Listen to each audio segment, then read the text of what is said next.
Hello and welcome to WindyCityWebcast.tv. I'm Marissa Marks with the latest in health stories. While we're getting further into the summer months and temperatures are rising, sunscreen is always a hot topic. Sunscreen does more than protect you from cancer and painful sunburns. It also keeps your skin looking nice. A new study finds that regular sunscreen use protects against photoaging, which is the wrinkling, spotting, and loss of elasticity caused by exposure to the sun's ultraviolet rays. While the findings may not be shocking, Australian researchers are the first to discuss sunscreen's anti-aging properties. A tip for sunscreen use: SPF is not an indication of how much time you should spend in the sun. An SPF of 30 does not mean you can stay out twice as long as an SPF of 15.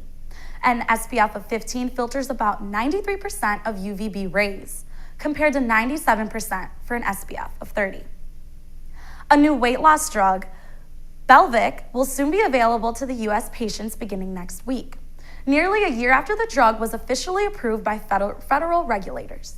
The Food and Drug Administration approved Belviq last June for adults who are obese or who are overweight and have at least one serious medical condition, such as diabetes or high cholesterol. At the time, it was the first new drug approved by the FDA for long-term weight loss in more than a decade. Although the drug only achieved small amounts of weight loss in studies, the pill is safe enough to get endorsed. A new law in Mississippi will require doctors to collect umbilical cord blood from babies born to some young mothers. This law is intended to identify statutory rapists and reduce the state's rate of teenage pregnancies, which is the highest in the country. The law will take effect on July 1st and is the first of its kind.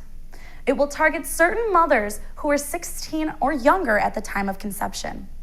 Under the law, doctors and midwives will be expected to retrieve umbilical cord blood in cases where the father is 21 or older when the baby's paternity is in question.